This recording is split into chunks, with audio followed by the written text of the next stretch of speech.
Phil Twyford. Thank you, Mr Speaker.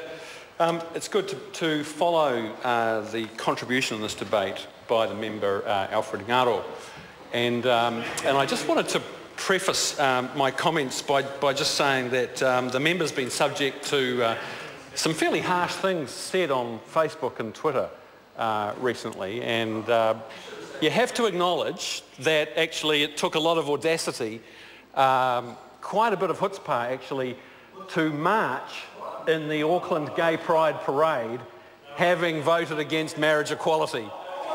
That took audacity, and I want to acknowledge that in the member and say that I don't believe all those things that were said on Facebook about that member. The words hypocrisy were used, and you know, I don't condone that. In fact, you know, those things may have been a little harsh that were said about Alfred Ngaro. I'm sure he means well.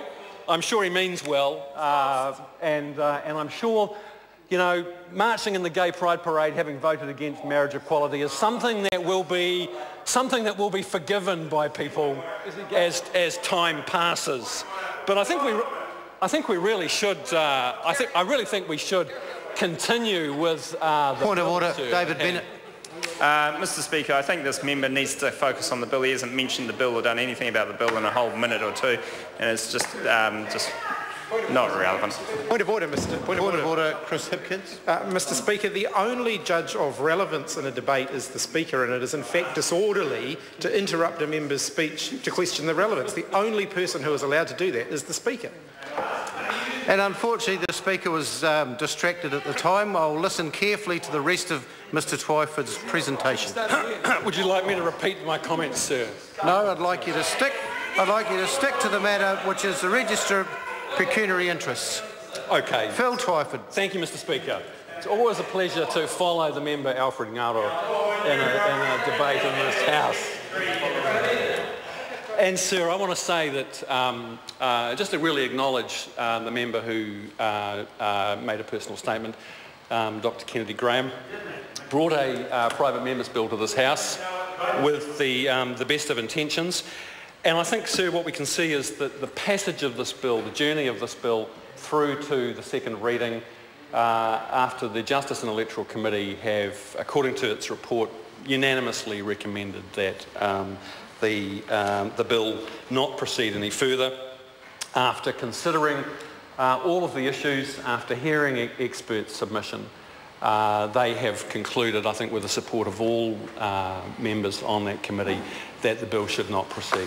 And we supported this bill at the first reading. We thought that on the face of it, it was worth sending it off to select committee for scrutiny. And I think the report that has come back from Justice and Electoral makes the case very clearly that they considered the bill on its merits. They heard the submissions, and they've concluded that legislative intervention, as this bill would do, to establish not only a register of pecuniary interests for judges, but to place on the bench the requirement that they submit regularly pecuniary interests. This would not be in the interests of the judiciary as a whole, that it would undermine, and I'll mention some of the specific concerns that submitters raised, but that it wouldn't necessarily aid the cause of transparency, sir. So it's worth, I think, for those who may have just tuned into the debate, to recall that it was the Saxmere case that really, I think, inspired this bill. That case involved then Justice Bill Wilson, who was found to have failed to recuse himself from a Court of Appeal case, the Wallboard Disestablishment Company versus Saxmere Company, in spite of being the joint owner of a racehorse with the council in this case. And the judge resigned before the Commissioner could conduct a preliminary examination, but it was that bill that really put the spotlight on whether or not there should be some kind of register of pecuniary interests. And MPs live under such a regime. We're used to now the regular annual submission of our pecuniary interests.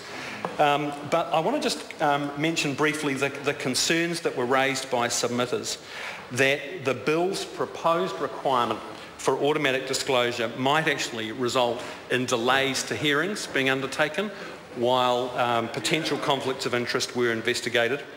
And it might also limit the ability to recruit top quality, to recruit and retain top quality judges to the bench.